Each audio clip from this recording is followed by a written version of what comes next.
35, 47, 5, 그리고 183. 이거 무슨 복권 번호 불러드리는 게 아닙니다. 미국 대통령 4명의 성적표입니다. 대통령이 되고 나서 자기 재산이 몇 퍼센트 늘었는지, 이 부시가 35% 증가했고요. 오바마가 47%, 바이든이 5%, 그리고 트럼프가 183% 증가했습니다. 근데 하필 이 차트가 공개된 이번 주에 뉴스가 하나 더 떴죠.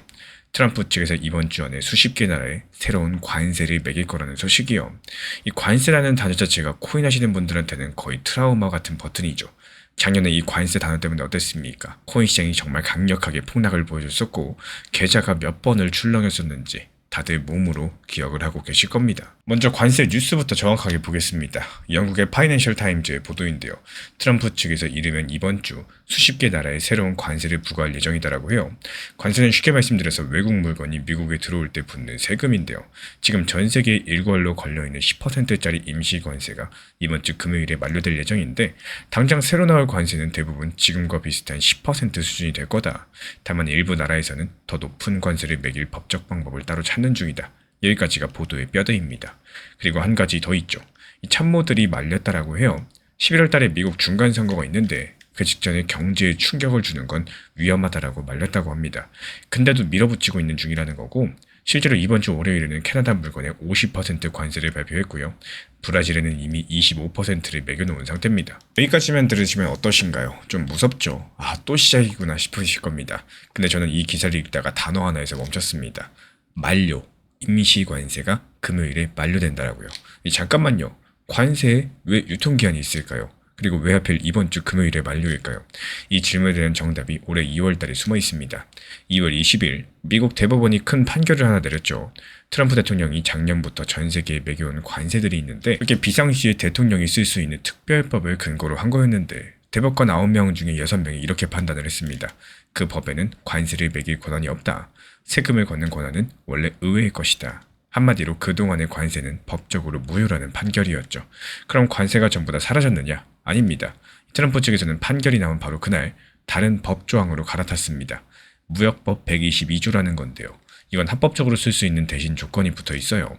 세율은 최대 15%까지만 가능하고 기간은 최대 150일까지만, 말하자면 150일짜리 임시 허가증인 셈이겠습니다. 그럼 이제 달력을 한번 보겠습니다. 2월 말에 시작된 150일, 손가락으로 짚어보면 어디서 끝날까요? 바로 지금 7월 말입니다. 금요일에 만료된다는 그 임시관세가 이 150일짜리 허가증이란 얘기겠죠. 날짜가 정확히 일치하는지 정부 문서로 도장까지 확인한 건 아니겠지만 시간표가 이렇게 딱 맞아떨어집니다. 그러니까 이번 주 뉴스의 정체는 바로 이겁니다. 새 폭탄이 떨어지는 게 아니라 유통기한이 다 된 허가증을 갱신하는 날이 온 겁니다. 그래서 새 관세도 대부분 지금과 비슷한 10% 수준이라고 보도가 된 거고요. 물론 캐나다 50%처럼 특정 나라를 콕 집어가지고 때리는 인상은 진짜로 있습니다. 그건 그대로 긴장하셔야 될 부분이겠지만, 다만 작년처럼 이 전 세계에 한꺼번에 폭탄이 떨어지는 그림, 그리고 있던 관세의 연장 수속은 시장이 받는 충격의 종류가 다를 수밖에 없다는 겁니다. 여기까지가 첫 번째 기사의 속사정이에요. 근데 이걸로는 아직까지 반쪽이죠. 왜 하필 대부분 10% 유지라는 온건한 쪽으로 기우는지 그 이유를 보여주는 게 바로 두 번째 기사거든요. 이제 183%로 돌아가 보겠습니다. 이 차트를 만든 사람은 스티브 레트너라는 월가 금융인인데요. 오바마 정부에서 일했던 사람이고 트럼프 대통령을 좋아하는 쪽이 아니라 비판하는 쪽 인물입니다. 이 차트도 칭찬하려고 만든 게 아니라요. 역대 가장 노골적으로 자기 배를 불린 정부라고 비판하려고 만든 겁니다. 이 점에 대해서 먼저 분명히 해두고 시작을 해볼게요. 한번 내용을 살펴보겠습니다. 이 부시 대통령 측에서는 취임 후 2년 동안 재산이 35% 증가했죠. 근데 그 돈은 10년도 더 전에 사뒀던 야구단 지분에서 나온 거였습니다. 오바마 대통령 측에서는 47%, 이 대통령이 되기 전에 써놓은 책이 잘 팔려가지고 받은 인세였는데, 바이든 대통령은 5%, 그럼 세 사람의 공통점이 보이시나요? 늘어난 돈이 전부 다 대통령이 되기 전에 해놓은 일에서 나왔다는 겁니다. 취임한 다음에 새로 시작한 사업으로 번 돈은 전부 다 없어요. 0원입니다. 근데 트럼프 대통령만큼은 다릅니다. 2024년 우리 돈으로 약 3조 4천억이던 재산이 지금은 9조 6천억 정도 안팎으로 불어났습니다. 1년 반 만에 183% 증가했고요. 참고로 앞에 세 사람은 2년 기준이니까 더 짧은 시간에 낸 숫자예요. 그리고 이 차트를 소개한 보도에 따르면 늘어난 돈의 74%가 취임한 다음에 새로 시작한 사업에서 나왔습니다. 그 사업이 뭐였느냐? 가족이 세운 코인 회사, 본인 이름을 붙인 코인, 그리고 트럼프 미디어 같은 것들입니다. 이 공시 자료 기준으로 봤을 때 코인 사업에서만 2025년 한 해 2조 1천억을 벌어들였고, 레트너의 지난 5월달 분석을 보면 트럼프 일가의 재산 목록에서 가장 큰 항목이 바로 부동산도 골프장도 아닌 코인과 현금성 자산 약 3조 1천억 원 정도 규모입니다. 그리고 지금부터는 신문에 실리지 않은 페이지인데요. 두 기사 사이의 여백에 제가 적어본 메모예요. 두 기사를 겹치면 이런 문장이 나오죠. 관세 버튼을 쥔 손과 지구에서 코인을 가장 많이 들고 있는 손, 같은 손이라고 미국 역사에서 처음 있는 일입니다. 이 대통령의 재산이 코인 시세랑 같이 움직이는 임기는 없었어요. 부동산은 시장이 하루 폭락한다고 집값이 그날 바로 반토막 나진 않죠. 근데 코인은 다릅니다. 시장이 무너지게 되면 대통령 본인 재산의 가장 큰 덩어리가 그날 바로 쪼그라들겠고, 참모들이 말린 이유가 중간 선거였었다면은 여기에는 선거 말고도 계산기가 하나 더 놓여있는 셈이겠습니다. 비유드리자면은 경기 심판이 한쪽 팀 유니폼을 입고 있는 그림인 거죠.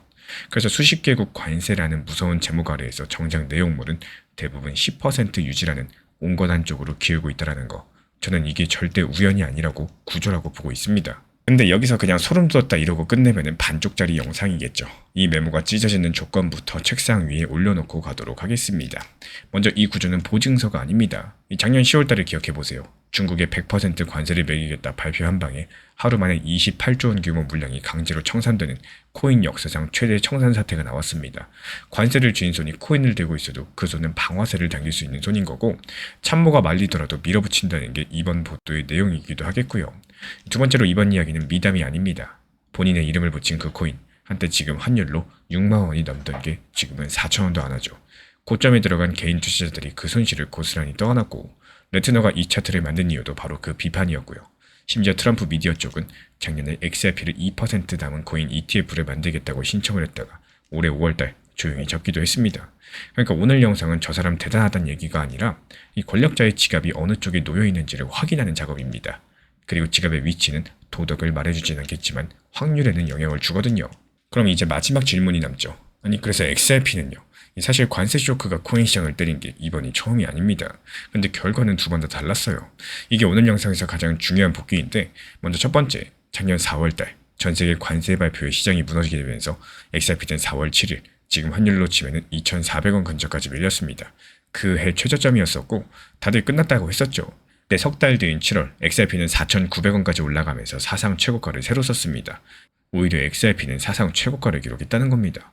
그리고 두 번째로 작년 10월달 아까 말씀드린 중국 100% 발표, 이번엔 정반대였죠. 그날의 충격이 회복되지 않았고 XRP는 4분기에만 35% 빠지면서 긴 내리막이 시작됐습니다. 이 똑같은 관세 뉴스인데 왜 한 번은 바닥이 되고 한 번은 절벽이 됐을까요? 이 차이는 두 가지였습니다. 하나는 시장에 빚이 얼마나 쌓여 있었느냐. 이 4월달은 이미 석 달을 내리떨어진 뒤라서 빚을 내가지고 산 물량이 별로 남지 않은 바닥권이었습니다. 반면에 10월달은 어땠었죠? 최고가 잔치 직후라서 빚으로 산 물량들이 가득 차 있었고, 그게 한꺼번에 터진 결과가 바로 28조 원 청산 사태입니다. 또 다른 하나는 뒤에 일정이 있었느냐. 이 4월엔 몇 달 뒤 워싱턴의 입법 일정이 대기하고 있었고, 그게 여름 반등의 연료가 됐습니다.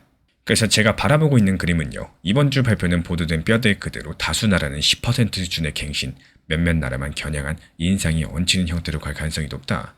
그리고 이런 경우에 시장이 받는 건 작년 10월달 같은 기습이 아니라 이미 가격에 반영된 연장에 가깝고, XRP는 발표 주간에 출렁일 수는 있어도 지금 자리에서 한 단계 더 무너지려면 10%를 훨씬 넘는 세율들이 수십 개 나라에 한꺼번에 적용된다는 반전이 필요하다는 겁니다.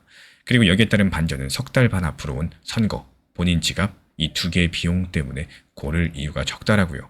이렇게 보고 있습니다. 그 근거는 세 가지인데, 먼저 첫 번째, 이 보도 자체가 10% 수준 유지를 뼈대로 전하고 있다는 거. 두 번째, 이 참모들의 경고가 기사에 실렸다는 것 자체가 백악관 안의 충격은 안 된다는 계산이 실제로 존재한다는 증거겠고, 183%짜리 지갑이 그 계산에 무게를 더한다는 거. 그리고 세 번째로 XRP의 현재 위치가 작년 10월달과 정반대이기 때문에 같은 크기의 뉴스라도 부서지는 힘이 다르다라는 거죠. 이 숫자 하나로 시작을 해보겠습니다. 1000분의 1 XRP 리플 레저라는 장부에 내 계정 하나를 만들 때 묶어두는 XRP 개수가 이렇게 줄어들었는데요. 14년 전 이 장부가 처음 생겼을 때는 무려 1000개였습니다. 그게 200개가 되고요. 또 20개, 10개, 그리고 재작년 10월부터 단 1개. 지금 시세로 1,700원 안팎이죠. 근데 바로 이 마지막 한 개를 놓고 이 네트워크를 오래 지켜온 사람이 처음으로 이렇게 말을 했어요.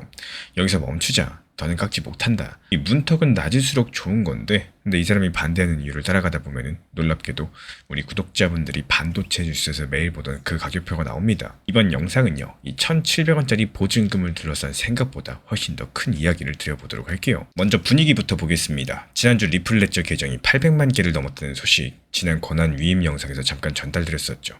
이 겉으로는 축하할 일인데 그 숫자 안쪽을 열어보면 표정이 좀 달라집니다. 새로 만들어지는 지갑들이 요즘 하루 평균 2,300개 정도입니다. 작년 여름에서 가을 사이 4,800개였어요. 딱 절반으로 줄어든 건데 하루 동안 실제로 움직인 주소도 25,000개 수준으로 올해 들어 가장 적었고요. 800만 개짜리 큰 집에 새 식구 발길이 뜸해지고 있다는 얘기겠죠. 그러니까 커뮤니티 안에서 이런 목소리가 커집니다. 이거 문턱을 낮춰야 된다. 계정 만들 때 묶어두는 돈들을 더 내리면 사람들이 더 쉽게 들어오지 않겠느냐. 이 듣기에 그럴듯합니다. 근데 바로 여기서부터 이상한 일이 벌어지죠. 말 그대로 반대하고 나선 사람이 다름 아니라 이 네트워크를 지키는 쪽 사람이라는 겁니다. 지난 권한 위임 영상에서 소개드렸던 벳, 네트워크가 제대로 돌아가는지 확인하고 투표권을 가진 검증인이자 재단의 커뮤니티 디렉터죠.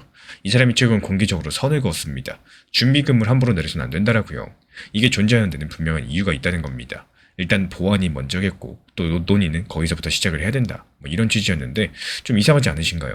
사람이 덜 온다는데 문을 더 열자는 것도 아니고 지금 이대로 두자니 이 반대가 고집인지 근거가 있는 건지 여기에 대해서 판단하려면 일단 이 준비금이라는 게 정확히 뭔지부터 알고 계셔야 됩니다. 지금부터 말씀드리는 건 누구나 열어볼 수 있는 게시글과 문서에 그대로 적힌 내용들입니다. 리플 레저에서 계정을 만들려면 1XRP 그러니까 1,700원 안팎을 계정 안에 넣어둬야 됩니다. 그리고 그 계정에 달러 스테이블코인 같은 다른 토큰들을 한 줄 얹을 때마다 0.2XRP 300원 남짓이 추가로 묶이게 되는데요. 근데 여기서 제일 중요한 게 있어요. 이건 내는 돈이 아니라 맡겨두는 돈입니다. 계정을 정리하면 대부분 돌려받습니다. 월세방 얻을 때 내는 보증금하고 똑같은 구조라는 거고 쓰는 동안 잡아두고 나갈 때 돌려받는 돈, 수수료가 아닙니다. 그럼 다음 질문이죠. 이 보증금은 대체 왜 있는 걸까요? 해외 보도들을 종합하면 이 문턱의 역사가 상당히 재밌습니다. 2012년 처음에는 계정 하나에 1,000XRP였습니다. 지금 시세로 치면은 170만원쯤 되는 개수인데 그때 돌려받는 보증금이라기보다는 계정 만드는 값, 수수료에 가까운 구조였더라고 해요. 이들의 공동 창업자 맥켈럽이 200개로 내렸고요. 그 이후에 20개, 5년 전엔 10개, 그리고 재작년 12월에 지금의 1개가 됐습니다. 여기서 하나 짚고 가셔야 될게요. 이 인하가 어느 회사 사장님 결정이 아니었다는 겁니다. 전부 다 검증인들의 투표로서 바뀌었어요. 문턱 높이를 지킴이들이 손들어 정하는 구조인 거죠. 그럼 존재 이유가 뭐냐? 스팸 방어입니다. 이 장부에 계정 하나가 생기면은 전 세계에서 이 장부를 돌리는 수많은 컴퓨터 전부에 똑같은 사물함이 하나씩 생기고 계속해서 유지가 돼야 됩니다. 계정 만들기가 공짜라면요. 누군가 악성 계정을 수백만 개 찍어내서 그 컴퓨터들의 저장 공간 그리고 메모리까지 쓰레기로 채울 수가 있다는 거고 네트워크를 마비시키는 공격이죠. 보증금은 그걸 막는 방패입니다. 계정 하나에 1,700원이면 100만 개를 찍는 공격자한테는 17억짜리 청구서가 날아가니깐요. 여기까진 고기가 끄덕여지는데 벳이 지금은 더 깎지 못한다. 이렇게 말한 결정적인 근거는 따로 있는데요. 그리고 이 대목에서 저는 좀 소름이 돋았습니다. 이 벳의 논리는 바로 이겁니다. 인공지능 때문에 저장 장치랑 메모리 값이 여전히 비싸다. 그러니까 그 자원을 지키는 보증금도 함부로 내리지 못한다. 어디서 많이 듣던 얘기가 아닌가요? 맞습니다. 삼성전자, SK하이닉스 뉴스에서 매일 나오는 그 얘기예요.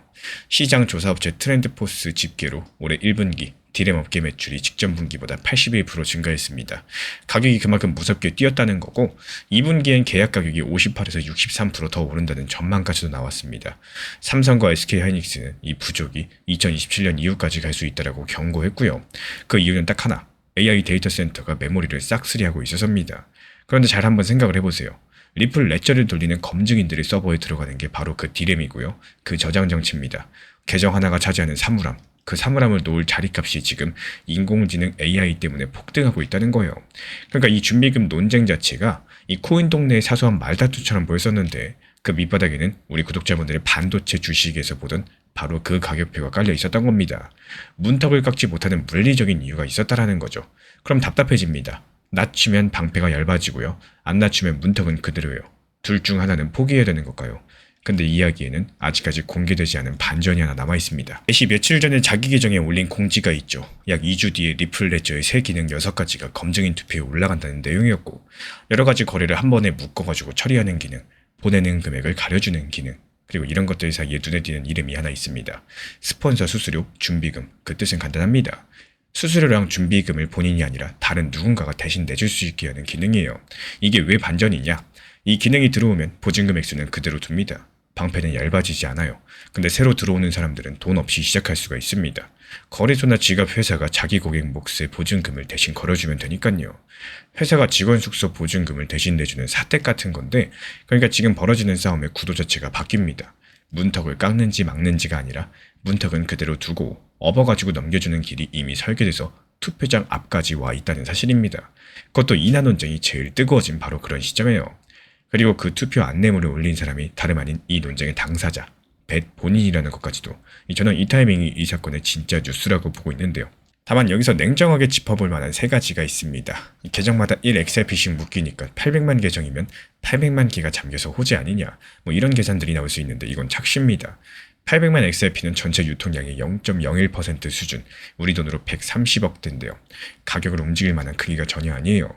오늘 이야기는 가격 재료가 아니라 설계 이야기라는 거고, 그리고 두 번째로 이 논쟁은 아직까지 끝나지 않았습니다. 이 커뮤니티의 다른 참여자들은 스팸 걱정이 과장됐다, 예전엔 거래가 몰리던 시기에도 문제없었다, 이런 식의 반박이 나왔었고, 또 다른 참여자는 반대로 문턱을 낮추면 일회용 지갑 만들기가 쉬워져서 악용될 여지가 있다, 이러면서 신중론에 힘을 실었습니다.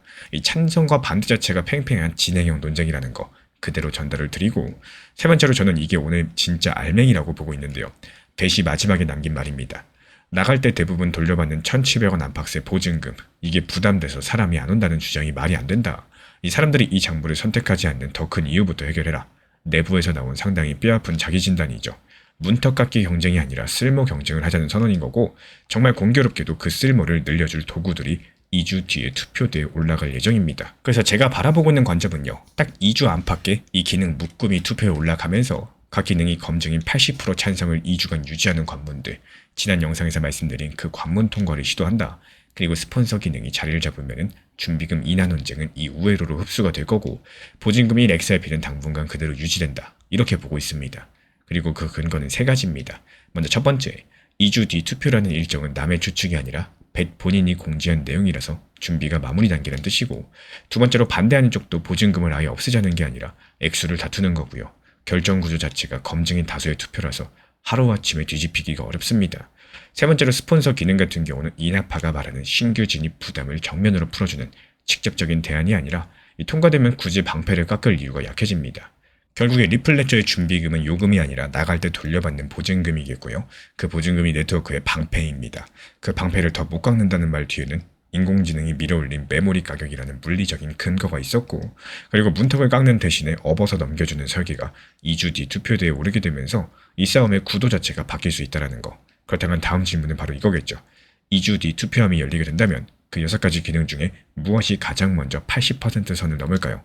다음 영상에서 그 투표함을 우리 구독자분들과 같이 열어보도록 하겠습니다. 143만입니다. 오늘 어느 장부에 찍혀있는 결제 건수인데요. 근데 이 143만 건에는 이상한 공통점이 하나 있죠. 매수한 사람이 없습니다. 그리고 단 한 명도 없어요. 전부 기계가 기계한테 돈을 낸 기록인데, 말 그대로 사람의 결제가 아니라 오로지 기계만의 결제라는 겁니다. 그리고 중요한 점은요, 그 계산대 위에서 오간 돈이 바로 XRP였고 리플의 코인 RLUSD입니다. 오늘은 이 수상한 영수증 뭉치를 한 장씩 넘겨보도록 하겠습니다. 전에 솔직한 얘기부터 드려볼게요. XRP 리플 들고 계신 분들 마음 한구석에 몇 년째 박혀있는 불안감이 있으시죠? 이 코인 진짜 쓰이고 있는 건 맞는 건가? 은행이 쓴다더라, 기관이 온다더라, 정말 말은 많은데 정작 내 눈으로 쓰이는 장면들을 본 적은 드뭅니다. 심지어 얼마 전 영상에서는요, 지금 사람들이 새 지갑을 만드는 속도가 올해 들어서 가장 한산하다는 얘기까지도 전달드렸었고, 사용하는 사람들은 안 느는 것 같은데 나만 기다리는 건 아닌지 이 불안감에 대해서 오늘 영상 통해서 정면으로 다뤄보도록 하겠습니다. 근데 정말 이상하죠? 이 사람 쪽의 문은 조용하다라고 하면서 결제 143만 건은 대체 어디서 갑자기 툭 튀어나온 걸까요? 지금 리플에는 개발자 조직 리플X가 있고, 그 엔지니어링 총괄이 바로 아요 아키니 엘레라는 사람입니다. 이 사람이 밝힌 내용이 외신 뉴투데이를 통해서 타고 나왔는데, 지금 리플 레저 위에서 인공지능 에이전트들이 XRP랑 RLUSD로서 서비스를 직접 결제하고 있다는 거고, AI 에이전트, 이 말이 어렵지만요, 쉽게 말씀드려서 심부름꾼 프로그램입니다. 사람이 이것 좀 알아봐줘, 이렇게 시키면 알아서 인터넷을 돌아다니면서 일을 처리하는 이런 인공지능이요. 그래서 인터넷에 좋은 자료는 공짜가 아닙니다. 그래서 이 심부름꾼들이 지갑을 열고 매수한 게 뭐냐? 거래 데이터. 웹에 올라온 정보들을 분석해주는 서비스, 소셜미디어 자료를 받아오는 창구, 이런 것들입니다. 이 목록을 다시 한번 보세요. 전부 다 정보입니다. 물건이 하나도 없어요. 기계의 첫 번째 장보기 목록에는 물건이 없었다는 거고, 결제가 오고 간 통로는 X40이라는 결제 표준입니다. 지난주 영상에서 리플이 이 표준을 만드는 재단에 들어갔다라고 소개해드린 게 바로 그거고요. 이름까지 외우실 필요는 없습니다. 프로그램끼리 돈 주고받을 때 쓰는 약속, 이 정도면 충분하다라는 거고요. 그리고 여기서 RLUSD는 리플이 만든 이 값이 늘 일정하게 묶이도록 설계된 코인이죠. 지금 환율로 치면은 대략 한 개에 1,500원 언저리에 고정돼 있다. 이렇게 보시면 되겠습니다. 그럼 오늘의 숫자 143만이 어디서 나왔을까요? 사실 이 숫자는 저희 채널 보시는 분들은 남들보다 먼저 보셨습니다. 2주쯤 전에 이 XRP 리플 레저 재단 공식 계정이 축포를 터뜨렸었죠. X401을 통한 에이전트 결제가 100만 건을 넘었었더라고요. 그리고 엿새 전에 제가 지난주 영상을 준비하면서 이 숫자를 실시간으로 보여주는 화면들 직접 확인했을 때는 122만 건이었습니다. 그 영상 마지막에 제가 숙제를 하나 걸어뒀었죠. 이 숫자 계속 한번 지켜보자라고요. 오늘이 그 숙제 검사 날입니다. 오늘 기사에 실린 숫자 143만, 2주 전 100만, 엿새 전에 122만, 그리고 오늘 143만이 된 겁니다. 이 계산기로 대충 나눠보면요. 요 며칠은 하루 3만 건 안팎씩 붙은 셈이겠고, 어린 값이라서 오차는 있겠지만요. 이 방향성만큼은 선명합니다. 그리고 이 숫자는 지금도 돌아가고 있기 때문에 우리 구독자분들께서 이 영상을 보시는 이 시점에는 더 커져 있을 겁니다. 그러면 당연히 이 질문이 나옵니다. 지금 세상에 블록체인이 한두 개가 아닌데 왜 하필 XRP 리플 레저에서 이런 일들이 벌어지고 있을까요? 이게 기계 입장에서 봤을 때 아주 현실적인 이유가 있죠. 이 결제들 한 건에 몇 원에서 몇십 원짜리가 수두룩합니다. 이런 걸 카드로 긁으면 수수료가 물건가보다 더 커져요. 장사가 성립을 안 하는데 근데 리플 레저는 수수료가 1원이 채 안 됩니다. 1원을 잘게 쪼갠 조각 하나 수준인데요. 여기에 더 중요한 포인트를 짚은 사람이 있죠. 지난주 준비금 논쟁 영상에서 등장했었던 검증인이자 재단 커뮤니티 디렉터 벳입니다. 이 벳의 설명은 이렇습니다. 다른 블록체인들은 분비면 수수료가 널뛰는데 리플 레저는 낮은 수수료가 고정돼 있어서 AI를 돌리는 회사가 운영비를 정확하게 계산할 수 있다는 건데요. 이게 은근히 결정적인 이유가 사람은 급하면 비싼 수수료도 내죠. 기계는 그런 융통성이 없어요. 비용이 널뛰면 계획 자체를 못 잡니다. 이게 기계 손님한테는 싸다보다도 예측된다가 더 먼저인 겁니다. 물론 기계한테 지갑을 쥐어준다는 말 무섭게 들릴 수 있겠지만요. 그래서 안전장치도 같이 붙었습니다. 결제가 나가기 전에 승인과 위험 점검을 거치게 하는 기능들이 더해졌고, 기계가 만든 거래에는 꼬리표를 달아가지고 사람 거래랑 구분하면서 지출을 감시할 수 있게 해놨습니다. 심부름꾼한테 한도 걸린 교통카드를 쥐어주고요. 또 쓴 내역은 전부 다 찍히게 한 셈인 건데, 유투데이가 100만 건을 막 넘긴 시점에 장부를 뜯어봤었는데요. 기계한테 뭔가를 파는 등록 판매자가 121곳, 근데 전체 결제의 77% 이상이 딱 3곳에 몰려 있었습니다. 1위 한 곳이 40만 4천 건. 여기까진 그럴 수 있다 치는데 이 진짜 이상한 건 나머지입니다. 남은 결제들을 만든 수십 개 지갑의 결제 횟수가 지갑당 평균 2,400건 안팎으로서 거의 똑같았다라는 건데요. 이게 왜 소름이 돋느냐? 지금 사람이 신기해가지고 눌러본 거라면 이런 모양들이 절대로 안 나옵니다. 어떤 지갑은 10번, 또 어떤 지갑은 10,000번. 들쭉날쭉해야지 정상이겠죠. 수십 개 지갑이 약속이 난 것처럼 같은 횟수로 돌았다는 건요. 유투데이 표현을 빌리자면은 지금 개발자들이 표준형 에이전트를 찍어내서 배포하는 단계로 넘어갔다는 신호입니다. 제 말로 바꾸면 이렇습니다. 143만 건은 구경꾼의 클릭 소리가 아니라요. 이 공장 라인이 일정한 박자로 돌아가는 소리라는 거예요. 그리고 여기서 지난주 퍼즐 하나가 맞춰지죠. 이 준비금 영상에서 새 지갑을 만들 때 묶어둬야 되는 최소 금액을 두고 논쟁이 붙었었는데 그 돈을 제3자가 대신 내주는 설계가 투표에 올라간다라고 말씀을 드렸었습니다. 그 당시에는 솔직히 빈칸이 하나 있었어요. 대체 누구를 위해서 저렇게까지 문턱을 손보나? 오늘 그 빈칸이 채워지게 된 겁니다. 그게 바로 사람이 아니라 기계였다는 거예요. 말 그대로 기계들 같은 경우는 지갑을 한두 개가 아니겠죠. 당연히 수십 개, 수백 개, 수천 개씩 만들어야 됩니다. 여기서 더 재밌는 거는 그 논쟁 한복판에 있던 벳조차도 외신에 전한 반응인데요. 에이전트 거래가 2026년에 트렌드가 될 줄은 예상을 못했다라는 겁니다. 설계한 사람들 예상보다도 오히려 기계들이 먼저 도착을 했다라는 거예요. 그럼 이 손님들이 어디까지 늘어날까요? 이게 바로 핵심 키포인트가 될 수가 있겠죠. 여기서 아키니엘레가 더블록 인터뷰에서 눈금을 직접 불렀습니다. 100만을 보고 기뻤지만 1000만은 가볍게 뚫을 것 같고 에이전트가 발전하는 속도를 보면은 몇 년 안에 1억까지도 가능하다라고요.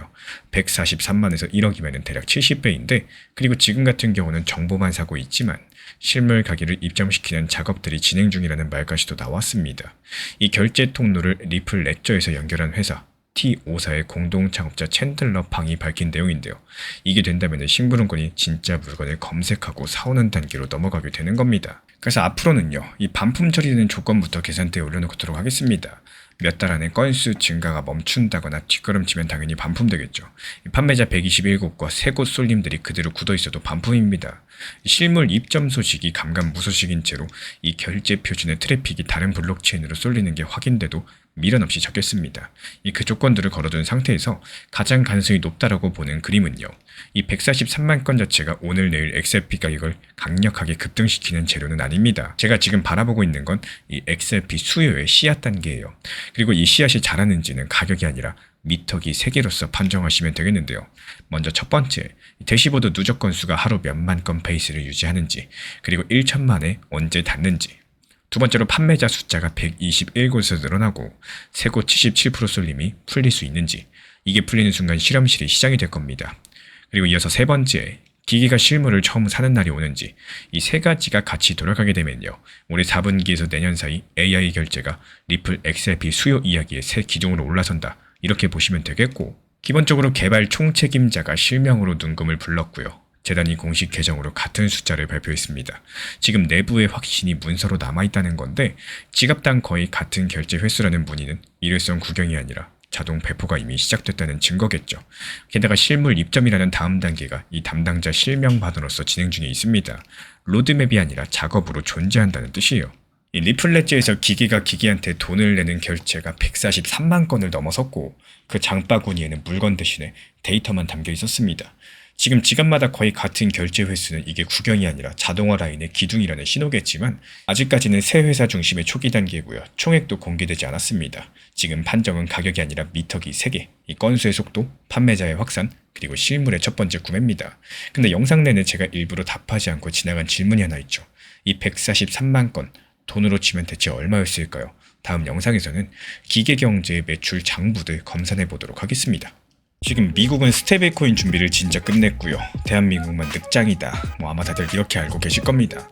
근데 이번 영상에서는 이 통념을 문서 2장으로 뒤집어 보도록 하겠습니다. 4일 전에 워싱턴에서 마감일이 하나 조용히 지나갔었죠. 근데 여기서 제출된 숙제가 0건이었습니다.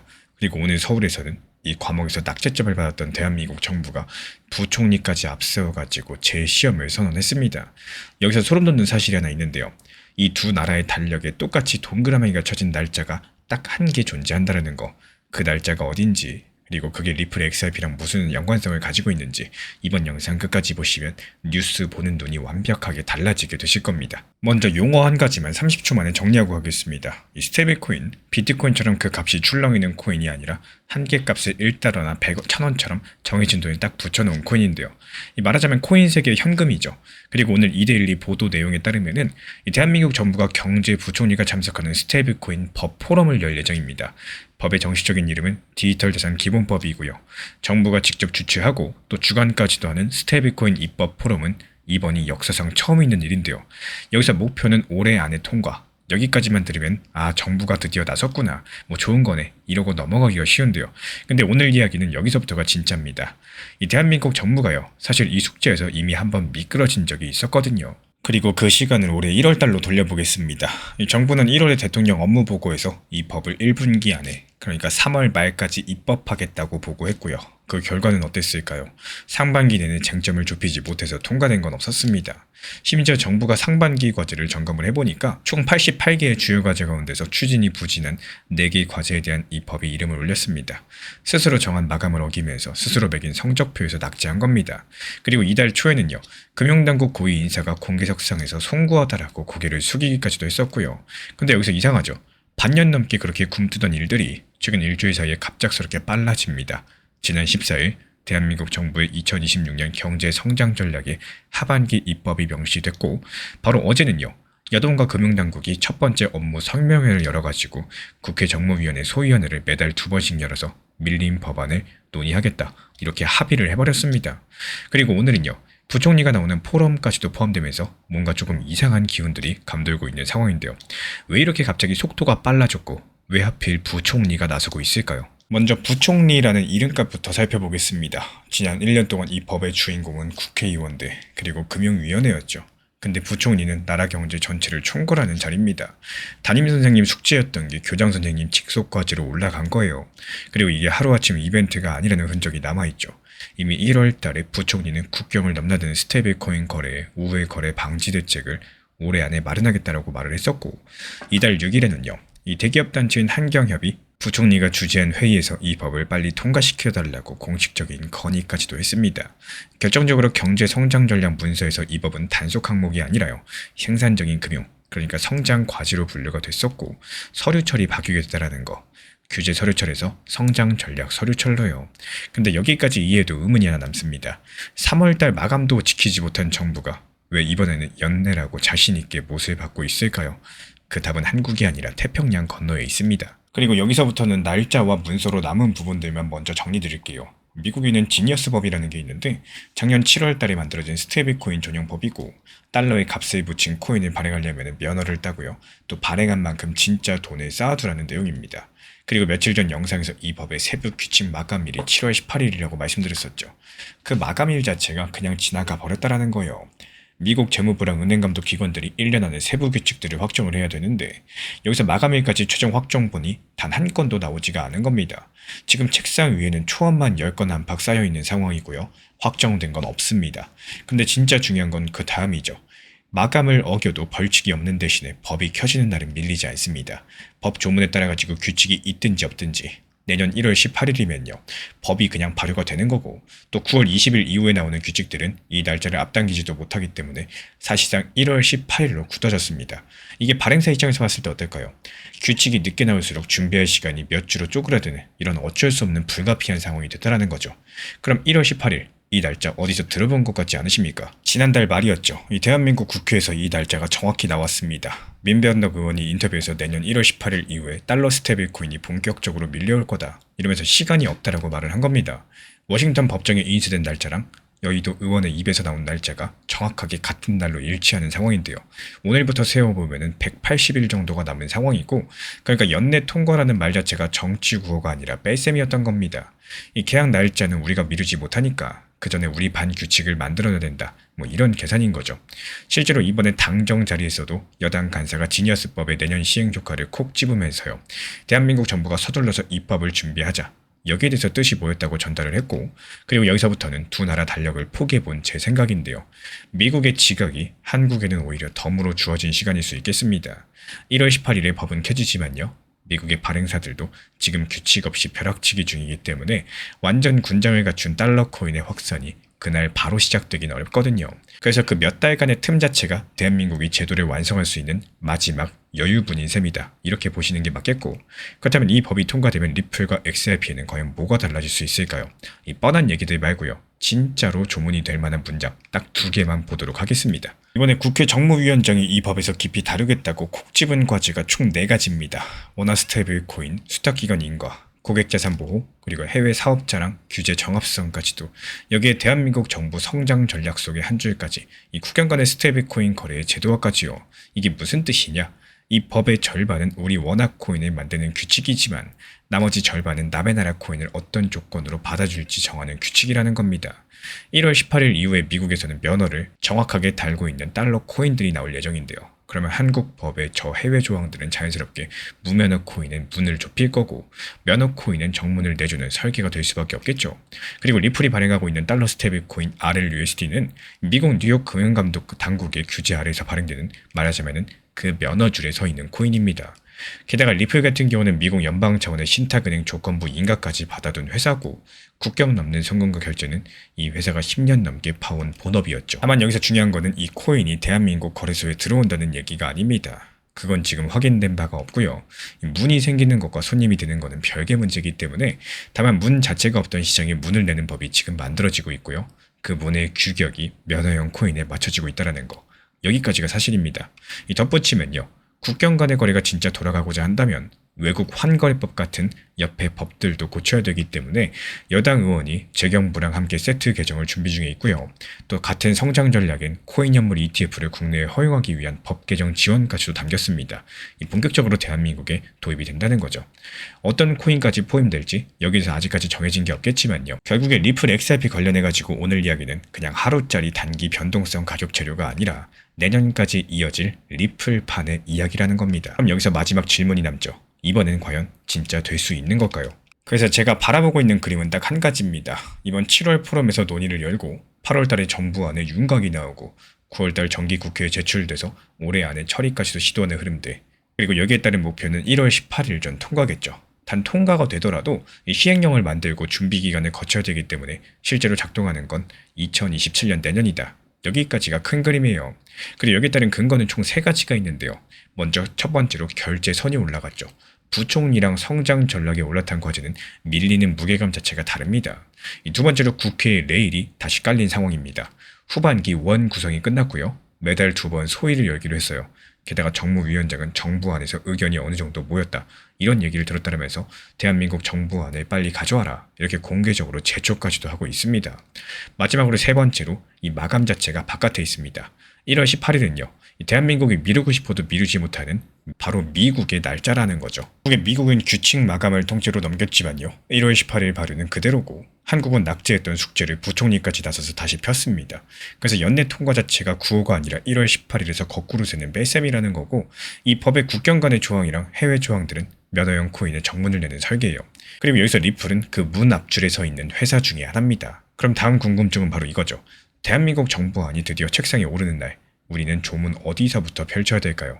해외 코인이 정문이 될 그 한 줄 다음 영상에서 같이 뜯어보도록 하겠습니다. 작년 8월 5일이었죠. 부산의 한 사무실에서 서비스 하나가 조용히 켜졌습니다. 기관 투자자 전용 XRP 금고, 리플의 기술로 돌아가는 보관 서비스였는데 근데 조금 이상하지 않으십니까? 이 금고를 다룰 법은 지금 이 순간까지도 국회 서랍 속에 잠들어 있습니다. 그래서 오늘은요, 이 법보다 먼저 지어진 금고 이야기를 말씀드려 볼까 합니다. 이번에 연합뉴스가 전한 기사인데요. 디지털 자산 기본법이 결국에 국회 문턱을 넘지 못했고 하반기 논의까지도 험로가 예상된다는 내용입니다. 이 법이 작년 6월 11일 처음으로 국회에 제출됐었고요. 오늘로 딱 404일째입니다. 그 사이에 비슷한 법안이 10개까지 쌓였는데 통과된 건 0개죠. 숫자만 보면 벌써부터 한숨부터 나옵니다. 또 미뤄졌구나. 우리는 왜 항상 이런 걸까? 리플 XRP 들고 계신 분들일수록 더 답답하실 수밖에 없는 거고 근데 이 기사를 한꺼풀 벗겨보면요. 여기서 이상한 점이 하나씩 보이기 시작을 하는데요. 먼저 첫 번째 이상한 점은 이 법이 멈춘 이유입니다. 다들 이 법을 스테이블 코인 법이라고 부르는데 한 개에 1,000원 이렇게 값이 고정된 코인을 만드는 법이라고요. 근데 발목을 잡은 쟁점은 딱 2개고요. 그 중에 하나는 스테이블 코인이 아니라 거래소에 대한 이야기입니다. 하나씩 쉽게 풀어드려 보자면요. 쟁점 하나, 이 원화 스테이블 코인을 누가 찍을 수 있느냐. 은행들을 중심으로 회사를 꾸려 찍게 하자는 안이 나왔었는데 코인업계랑 여당 태스크포스가 반대하면서 그 논의가 밀렸다라는 게 지디넷 코리아 보도에 나온 흐름입니다. 쟁점 두 번째, 이 거래소 주인이 자기 회사 지분의 몇 %까지 가져갈 수 있느냐. 금융당국이 15에서 20% 선으로 묶는 방안을 꺼냈다라고 이투데이 측 보도가 나왔는데요. 이건 업비트나 비썸 같은 회사의 주인 자리가 흔들릴 수도 있는 굉장히 예민한 숫자입니다. 실제로 지난달 23일 금융위원회가 업비트, 비썸, 코인원, 코빅, 고팍스까지 이렇게 5대 원화 거래소를 처음으로 공식적으로 소집하면서 간담회를 열었고요. 여기서도 이 지분 문제가 최대 쟁점으로 올라왔다. 이렇게 데일리안이 전했습니다. 그러니까 이 법의 절반은요. 말하자면 운동장 관리 규정입니다. 코인이라는 운동장을 누가 소유하고 어떻게 운영할지 이거를 정하는 규칙인데요. 그럼 자연스럽게 다음 질문이 나오죠. 혹시 반대하는 사람이 많아서 멈춘 걸까요? 그리고 여기가 두 번째 이상한 점입니다. 반대자가 사실상 사라졌습니다. 원화 스테이블 코인에 가장 신중했던 곳이 한국은행이었는데요. 이 신현송 총재가 지난 9일 국회에 나와가지고 원화 스테이블 코인 제도를 빨리 도입해야 된다. 이런 입장에 전혀 변함이 없다라고 못을 박았습니다. 블록미디어랑 이데일리가 나란히 보도한 내용들인데 찬성이냐 반대냐 하는 큰 싸움은 이미 끝났다는 뜻이죠. 남은 건 지분율 몇 %냐 하는 숫자 협상뿐입니다. 민주당 태스크포스 자문위원을 지낸 황석진 교수는 미국과 유럽, 일본이 이미 답안지를 낸 제도 경쟁의 시대라고 진단하기도 했었고 여기까지가 기사에 나온 그림입니다. 근데 이 멈춰있던 404일 동안 국회 바깥에서는 전혀 다른 시기가 돌고 있었는데요. 여기서부터는 기사에는 없는 제가 점을 이어본 독법입니다. 법이 멈추는 사이에 세계판부터 볼까요? 스테이블코인 시장 전체 크기는 이 법이 처음 발의될 때만 해도 우리 돈으로 300조 원이 채 안 됐습니다. 지금은 약 460조 원이고 디지털 데일리가 이달 초 집계를 전한 수치인데요. 국회가 서 있던 사이 시장은 160조 원 넘게 커진 셈입니다. 국내도 마찬가지예요. 어떤 은행들은 이 판에 들어가려고 이미 100억에서 200억 정도를 투자해놓고도 법이 없어가지고 그 돈을 묵혀두고 있다는 지적까지도 나오고 있죠. 법을 처음에 발의한 민병덕 의원이 지난 15일 한 말이고 이투데이가 전달을 했습니다. 근데 진짜 소름 돋는 포인트는 따로 있어요. 이 멈춘 시간에 리플은 한국에서 뭘 하고 있었을까요? 시간을 작년 2월달로 돌려보겠습니다. 이 부산에 본사를 두고 있는 비덱스라는 보관 전문회사가 리플과 손을 잡았죠. 여기서 수탁이라는 말이 나오는데 어렵지 않습니다. 연기금이나 증권사 같은 기관들은 개인처럼 코인을 자기 지갑에 넣고 다닐 수가 없어요. 그래서 대신에 안전하게 맡아주는 전문 보관소가 반드시 필요한데 그게 바로 수탁입니다. 이 계약으로 비덱스는 리플의 보관 기술을 가져다가 기관 전용 XRP를 받고 리플이 만든 스테이블코인 RLUSD까지도 보관 대상에 넣고 개발자 지원 같은 협력도 하기로 합니다. 그리고 이 협력이 금융위원회의 법인 진입에 대한 로드맵, 그러니까 회사들도 단계적으로 코인 시장에 들어오게 하겠다라는 정부 계획에 발을 맞춰 진행된다는 문장들이요. 리플이 직접 낸 공식적인 보도 자료에 들어 있었습니다. 발표만 하고 끝나느냐? 그것도 아니에요. 작년 8월 5일 진짜로 문을 열었습니다. 기관용 XRP 수탁 서비스가 실제 가동을 시작했다고 코인데스크 코리아가 보도를 했었고요. 맨 앞에서 말씀드린 부산의 그 장면이 바로 이겁니다. 다만 여기서 비덱스가 지금 얼마를 맡고 있는지, 손님이 몇 곳인지 여기에 대해서는 공개된 적이 없기 때문에 확인이 불가능하지만요. 그래도 이 구도 자체만큼은 분명해 보이죠. 법이 통과된다? 그때부터 공사를 시작하는 게 아니라 건물은 이미 다 지어져 있기 때문에 정식적인 개장 허가, 법만 통과되면 된다는 이 기다리는 그림이라는 겁니다. 그럼 마지막 퍼즐이 남죠. 왜 하필 XRP일까요? 그리고 한국 시장에서 XRP가 어떤 위치인지 숫자로 살펴보겠습니다. 지난 5월달 코인데스크 집계 기준으로 업비트에서 XRP는 하루 원화 거래 대금이 1650억 정도를 기록했죠. 비트코인이 1320억, 이더리움이 1000억이었으니까요. XRP가 1등입니다. 빗썸에서도 2등이었었고요. 대한민국은 오랫동안 세계에서 XRP가 가장 활발하게 거래되는 시장으로 꼽혀왔었죠. 오늘도 업비트에서만 하루에 1200억이 넘는 XRP가 손바뀜되고 있었습니다. 그러니까 이 법 자체가 XRP 입장에서 남의 동네 규칙이 아니라는 거예요. 자기가 가장 크게 뛰고 있는 운동장의 관리 규정이고 기관이랑 법인이라는 큰손 관중이 입장하기 위한 조건입니다. 그럼 이제 남은 질문은 딱 한 개죠. 그래서 그 개장 허가 도대체 언제 나오느냐? 여기에 대한 겁니다. 달력을 한번 살펴보겠습니다. 지난 15일 민주당 반민규 의원이 일정을 상당히 구체적으로 밝힌 바가 있는데요. 정책위의장 인선까지도 마무리되면 태스크포스를 다시 꾸리면서 정부랑 협의를 거쳐가지고 9월달에 당정 통합안을 발의하겠다라는 거고 이게 바로 이데일리 보도 내용입니다. 같은 날 이혁원 금융위원장은 대통령 앞에 업무 보고에서 연내 입법 완료를 공식 보고했고 박 의원은 올해 하반기부터 내년 여름까지가 골든타임이라고 했습니다. 그리고 다가오는 2028년 4월달 총선이 다가온다. 국회가 다른 일에 매달릴 수밖에 없게 되겠고 그래서 제가 보는 가장 가능성 높은 시나리오는요. 8월달 전당대회 그리고 9월 초 태스크포스 재정비, 그리고 9월달 당정 통합안 발의하면서 정기 국회 심사를 거친 연내 처리 시도까지도 여기서 다만 통과가 되더라도 세부적인 규칙들 만들고 또 준비 기간들을 주는 절차가 남아있기 때문에 실제로 돌아가는 건 빨라야지 내년 이후로 보는 게 현실적인 상황입니다. 왜 이렇게 보고 있느냐? 그 근거는 총 3가지입니다. 먼저 첫 번째로 판이 리셋되지 않았죠. 태스크포스 핵심 멤버들이 이 법을 심사하는 국회 정무위원회에 그대로 남아가지고 논의의 연속성이 유지됐다는 평가가 나옵니다. KB증권 분석을 인용한 파이낸셜 뉴스 보도인데요. 두 번째로 금융위원장이 대통령 앞에서 연내 입법까지도 보고했었죠. 이건 물리기 어려운 공개적인 약속이라고 보시면 되겠습니다. 게다가 지금 남은 쟁점이 이념 싸움이 아니라 지분율 숫자라는 점인데 지금 숫자는 협상이 돼요. 그래서 지켜볼 장면은 총 3개고 8월 말에서 9월 초 사이에 태스크포스 재구성 소식이 나오는지 9월달에 통합안이 실제로 발의되고 대주주 지분 조항이 어떤 문구로 담기는지 그리고 정무위에서 법안을 실제로 뜯어보는 소위원회 일정이 잡히는지 이 마지막으로 반대쪽 목소리도 그대로 전달드리자면요. 지금 업계에서는 기본법 통과된다는 말만 10년째 듣고 있다는 회의론이 여전하죠. 뉴스 피미 전환 분위기고요. 국민의힘 일부 의원들이 상임위원 사임석까지도 내면서 맞서는 여러가지 여당과 야당의 대치 국면도 살아있는 변수입니다. 게다가 법이 통과된다고 XRP 가격이 상승한다? 이런 보장이 없죠. 수탁과 법인 개방은 돈이 지나갈 통로를 넓히는 거지 돈이 반드시 들어온다 이렇게 약속하는 게 아니니까요. 지금 법은 404일째 멈춰있지만요. 멈춘 건 조문이지 현장이 아니었고요. 부산의 금고는 이미 돌아가고 있습니다. 그럼 남은 싸움은 찬반이 아니라 지분칸에 적혀있을 숫자겠죠. 그래서 다음 판정 지점이 8월달 전당대회 뒤에 9월 달력이 실제로 채워지는지 여기를 보셔야 되겠고, 근데 여기서 궁금한 점은요, 그 대주주 지분 제한 조문 한 줄이 진짜로 통과됐을 때 우리가 매일 여는 거래소 어플에는 과연 무슨 일이 벌어질 수 있을까요? 여기에 대해서는 다음 영상에서 이어가도록 하겠습니다. 최근에 시장이 너무 답답하다 보니까 정보방 입장에 대해서 문의 주시는 분들께서 많아지셨어요. 먼저 제일 중요하지만요, 제가 안내드리는 모든 정보방은 업비트, 빗썸, 현물 매매로서만 안내 도움 드리고 있습니다. 지금 화면에 보이시는 번호나 혹은 댓글 링크에 있는 신청란을 통해서 신청 주시면은 안내를 도움 드리고 있고요.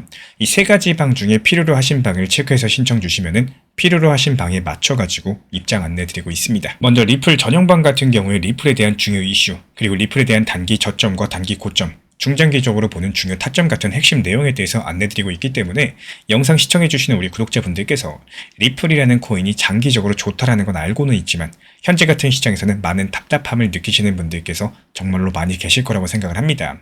이 적당한 일부 비중은 단기 고점과 저점을 살려서 효율적인 대응을 만들어 가시고, 또 오히려 중장기적으로 더 잘 가져가기 위한 효율적인 매매하시는 것들을 추천드려요. 그리고 두 번째로 종합 브리핑방입니다. 장기적으로 보기에 좋은 코인들과 현재 시장 흐름에 대한 중요 시장 이슈들, 브리핑 내용이나 리플에 대한 방향성, 락업 해제 일정과 여기에 따른 움직임들에 대해서 안내드리는 종합적인 방이다, 이렇게 생각해 주시면 되겠습니다. 그리고 마지막으로 단기 종합방 같은 경우는 말 그대로 단기 종목들에 대한 타점을 안내드리고 있는 방입니다. 이 단기 종목은 말 그대로 단기 종목답게 접근을 하셔야 되는데, 욕심으로 인해서 타점을 너무 높게 잡아가지고 수익 실현을 못하거나 아니면 눈치 보기 매매를 하다가 이렇게 수익 실현의 기회를 놓치셨던 기억이 있으신 분들 지금 시장에서 정말 많은 상황인데요. 항상 비중 조절이 중요하고요. 매수와 동시에 목표 타점을 걸어 놓으면서 현실적으로 봤을 때 내 것으로 만들어서 마침표까지 잘 찍는 게 단기 매매의 핵심이다 생각을 해요. 단 여기서 중요한 거, 아무리 내가 좋아하고 시기가 좋고 스스로 괜찮다고 판단하셔도 몰빵 매매는 정말 위험하기 때문에 매번 말씀드리는 비중 조절 원칙 매매로 접근하시는 게 가장 중요합니다. 끝으로 항상 말씀드리고 있지만요, 저는 업비트, 빗썸, 현물 매매에 대해서만 안내를 도움드리고 있기 때문에 절대로 해외거래소, 선물 매매에 대한 고위험 리스크 매매에 대해서는 언급조차 드리지 않고 있습니다. 무조건적으로 업비트, 빗썸, 이렇게 현물 매매로 필요하신 분들께서만 입장 신청 주시면은 안내 도움 드리도록 하겠습니다. 이 빠르게 가는 것보다 중요한 건요, 꾸준하고 길게 가는 게 더 중요한 투자 시장이다, 이렇게 생각을 해요. 건강한 비중 조절 원칙 매매 활용하시기를 늘 응원드리겠습니다. 이 리플 XRP의 매수 매도 타점은 순간의 판단이 전부예요. 그래서 우리 신사 채널에서는 시장의 숨결 하나하나까지 놓치지 않고자 모든 흐름들 실시간으로 모니터링 중에 있습니다. 이 단기 반등 구간이 열리는 순간 그 찰나의 기회 타점을 우리 구독자분들께 바로바로 전달드리기 위해서인데요. 우리 신사 채널을 이미 구독해주신 분들 중에서 실시간 커뮤니티방 참여를 원하신다면 지금 보이시는 번호로 문자 남겨주시면 되겠습니다. 이 혼자서 불안하게 바라보는 시장이 아니라요, 함께 흐름을 읽고 움직이는 경험들을 선사해 드리도록 하겠습니다.